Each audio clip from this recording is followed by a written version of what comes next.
The Lotus Sutra, Chapter 27, The Former Affairs of King Wonderful Adornment. At that time, the Buddha addressed the great assembly, saying, "In an age long ago, an immeasurable, boundless, inconceivable number of asamkhaya kalpas in the past, there was a Buddha named Cloud, Thunder, Sound, Constellation, King, Flower, Wisdom, Tathagata, Arhat, Samyak Sambuddha. His land was named Light Bright Adornment, and his kalpa was named Gladly Seen. In the midst of this Buddha's law, there was a king named Wonderful Adornment. The king's consort was named Pure Virtue, and he had 2 sons, one named Pure Storehouse and the other named Pure Eye. These 2 sons possessed great supernatural powers, merit, virtue, and wisdom, and for a long time they had been practicing the way appropriate to a bodhisattva carrying out the Dana Paramita, Shila Paramita, Kshanti Paramita, Virya Paramita, Jnana Paramita, Prajna Paramita, the Paramita of expedient means, pity, compassion, joy, and indifference, as well as the 37 aids to the way. All of these they had thoroughly understood and mastered. In addition, they had gained the samadhis of the bodhisattva, namely the pure samadhi, sun, star, and constellation samadhi, pure light samadhi, pure color samadhi, pure illumination samadhi, long adornment samadhi, and great dignity and virtue storehouse samadhi, and had thoroughly mastered all these samadhis. At that time, the Buddha, wishing to attract and guide King Wonderful Adornment, and because he thought with compassion of living beings, preached the Lotus Sutra. The king's 2 sons, Pure Storehouse and Pure Eye, went to where their mother was, pressed their palms and the nails of their 10 fingers together, and said to her, "We beg our mother to go and visit the place where the Buddha Cloud, Thunder, Sound, Constellation, King, Flower, Wisdom is. We too will attend him, drawing near to the Buddha and offering alms and obeisance." Why? Because this Buddha is preaching the Lotus Sutra in the midst of all the multitude of heavenly and human beings, and it is right that we should listen and accept it. The mother announced to her sons, "Your father puts his faith in non-Buddhist doctrines and is deeply attached to the Brahmanical law. You should go to your father, tell him about this, and persuade him to go with you." Pure Storehouse and Pure Eye pressed their palms and 10 fingers together and said to their mother, "We are sons of the Dharma king, and yet we have been born into this family of heretical views." The mother said to her sons, "You are right to think with concern about your father. You should manifest some supernatural wonder for him. When he sees that, his mind will surely be cleansed and purified, and he will permit us to go to where the Buddha is." The 2 sons, being concerned about their father, leaped up into the air to the height of 7 tala trees, and there performed various types of supernatural wonders, walking, standing, sitting, and lying down in midair, making water come out of the upper part of their bodies, making fire come out of the lower part of their bodies, making water come out of the lower part of their bodies, making fire come out of the upper part of their bodies, manifesting huge bodies that filled the sky, and then making themselves small again. After becoming small, making themselves big again, disappearing in the midst of the sky, and then suddenly appearing on the ground, sinking into the ground as though it were water, walking on the water as though it were land. They manifested these various types of supernatural wonders in order to cause the mind of their royal father to become pure and to make him believe and understand. At that time, when the father saw his sons displaying supernatural powers of this kind, his mind was filled with great delight, as he experienced what he had never known before. And he pressed his palms together, faced his sons, and said, "Who is your teacher?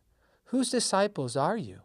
The 2 sons replied, "Great King, the Buddha, Cloud, Thunder, Sound, Constellation, King, Flower, Wisdom, is at present sitting in the Dharma seat under the 7-jeweled Bodhi tree, and amid the multitudes of heavenly and human beings of all the world, is broadly expounding the Lotus Sutra. This is our teacher, and we are his disciples." The father said to his sons, "I would like to go now and see your teacher. Can you go with me?" With this, the 2 sons descended from the air, proceeded to where their mother was, pressed their palms together, and said to their mother, "Our royal father has now come to believe and understand. He is fully capable of conceiving a desire for Anuttara Samyak Sambodhi. We have finished doing the Buddha's work for the sake of our father. We beg that our mother will permit us to go to the place where the Buddha is, to leave the household life and to practice the way." At that time, the two sons, wishing to state their meaning once more, spoke in verse form, saying to their mother, "We beg our mother to permit us to leave the household and become Shramanas. The Buddhas are very hard to encounter. We will follow this Buddha and learn from him. Rare as is the Udambara flower, rarer is it to encounter a Buddha. And escaping from difficulties is also difficult. We beg you to allow us to leave the household." Their mother then said to them, "I will permit you to leave the household life." Why? Because the Buddha is difficult to encounter. The two sons then addressed their father and mother, saying, "Excellent father and mother, and we beg you in due time to go to the place where the Buddha, Cloud, Thunder, Sound, Constellation, King, Flower, Wisdom is. Attend him in person and offer alms." Why? Because encountering the Buddha is as difficult as encountering the Udambara flower, or as difficult as it is for a one-eyed turtle to encounter a floating log with a hole in it. We have been blessed with great good fortune from past existences, and so have been born in an age where we can encounter the Buddha's law. For this reason, our father and mother should permit us to leave household life. Why? Because the Buddhas are difficult to encounter, and the proper time is also hard to come by. At that time, the 84,000 persons in the women's quarters of King Wonderful Adornment were all capable of accepting and upholding the Lotus Sutra. Bodhisattva Pure Eye had long ago mastered the Dharma Flower Samadhi. The Bodhisattva Pure Storehouse had already some hundreds, thousands, 10,000s, millions of kalpas in the past mastered the samadhis of the escape from the evil realm of existence. This was because he wished to make it possible for all living beings to escape from the evil realms. The king's consort had gained the samadhi of the Buddha's assembly and was capable of understanding the secret storehouse of the Buddhas. Her two sons, as already described, had employed the power of expedient means to improve and transform their father, so that he could acquire a mind of faith and understanding and love and delight in the Buddha's law. Thereupon, King Wonderful Adornment, accompanied by his ranks of ministers and his attendants, his queen Pure Virtue, and all the ladies in waiting and attendants of the women's quarters, and the king's two sons and their 42,000 attendants, all at the same time went to where the Buddha was. Arriving there, they bowed their heads to the ground in obeisance to his feet, circled around the Buddha 3 times, and then withdrew and stood at one side. At that time, the Buddha preached the law for the sake of the king, instructing him and bringing him benefit and joy. The king was exceedingly delighted. At that time, King Wonderful Adornment and his queen removed from their necks necklaces of pearls worth hundreds and thousands and scattered them over the Buddha. In midair, the necklaces changed into a jeweled dais with 4 pillars. On the dais was a large jeweled couch spread with hundreds, thousands, 10,000s of heavenly robes. Seated cross-legged on them was a Buddha who emitted a brilliant light. At that time, King Wonderful Adornment thought to himself, "The Buddha's body is rare indeed, extraordinary in dignity and adornment, constituting a form of utmost subtlety and wonder." Then the Buddha, Cloud, Thunder, Constellation, King, Flower, Wisdom, spoke to the 4 kinds of believers, saying, "Do you see this King Wonderful Adornment who stands before me with his palms pressed together? In the midst of my law, this king will become a monk, diligently practicing the law that aids the Buddha way. He will be able to become a Buddha. His name will be Saltree King, his land will be called Great Light, and his kalpa will be called Great Lofty King.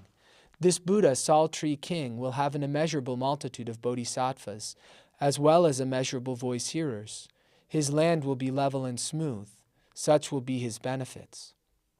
The king immediately turned over his kingdom to his younger brother, and he himself, along with his queen, his 2 sons, and all their attendants, in the midst of the Buddha's law, renounced the household life to practice the way. After the king had left the household life for the space of 84,000 years, he constantly applied himself with diligence, practicing the Lotus Sutra of the Wonderful Law. When this period had passed, he gained the samadhi of the adornment of all pure benefits. Rising into the air to the height of 7 tala trees, he addressed the Buddha, saying, "World-honored one, These two sons of mine have carried out the Buddha's work, employing transcendental powers and transformations to turn my mind away from heresies, enabling me to abide safely in the Buddha's law, and permitting me to see the world-honored one. These two sons have been good friends to me.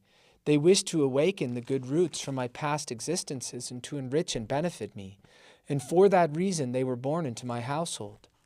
At that time the Buddha Cloud Thunder Constellation King Flower Wisdom said to King Wonderful Adornment, just so, it is as you have said.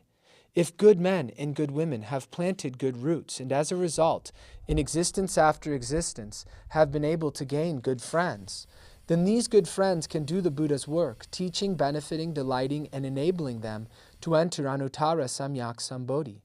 Great King, you should understand that a good friend is the great cause and condition by which one is guided and led, and which enables one to see the Buddha and to conceive the desire for Anuttara Samyak Sambodhi. Great King, do you see these two sons? These two sons have already offered alms to Buddhas equal in number to the sands of 6,500,000, 10,000 million Nayutas of Ganges, have drawn near to them with reverence, and in the presence of those Buddhas have accepted and upheld the Lotus Sutra, thinking with compassion of living beings who embrace heretical views and causing them to abide in correct views. King Wonderful Adornment then descended from midair and said to the Buddha, World-honored one, the thus come one is a very rare being. Because of his benefits and wisdom, the knob of flesh on the top of his head illuminates all with a bright light. His eyes are long, broad, and dark blue in color. The tuft of hair in between his eyebrows, one of his features, is white as a crystal moon. His teeth are white, even, closely spaced, and constantly have a bright gleam. His lips are red and beautiful as the bimba fruit. At that time, King Wonderful Adornment, having praised the Buddha's immeasurable hundreds, thousands, 10,000s, millions of benefits in this manner, in the presence of the thus come one, single-mindedly pressed his palms together and addressed the Buddha once more, saying, World-honored one, such a thing as this has never been known before. The law of the thus come one is fully endowed with inconceivably subtle and wonderful benefits. Where his teachings and precepts are observed, there will be tranquility and good feeling. From this day on, I will no longer follow the whims of my own mind, nor will I give way to heretical views or to arrogance, anger, or other evil states of mind. When he had spoken these words, he bowed to the Buddha and departed. The Buddha said to the great assembly, What is your opinion? Is this King Wonderful Adornment someone unknown to you? In fact, he is none other than the present Bodhisattva Flower Virtue. And his queen, Pure Virtue, is Bodhisattva Light Shining Adornment Marks, who is now in the Buddha's presence. Out of pity and compassion for King Wonderful Adornment and his attendants, he was born in their midst. The king's two sons are the present Bodhisattva Medicine King and Medicine Superior. These Bodhisattvas, Medicine King and Medicine Superior, have already succeeded in acquiring great benefits such as these, and in the presence of immeasurable hundreds, thousands, 10,000s, millions of Buddhas, have planted numerous roots of virtue and acquired inconceivably good benefits. If there are persons who are acquainted with the names of these Bodhisattvas, the heavenly and human beings of all the worlds will surely do obeisance to them. When the Buddha preached this chapter on the former affairs of King Wonderful Adornment, 84,000 persons removed themselves from dust and defilement, and with respect to the various phenomena, attained the pure Dharma eye.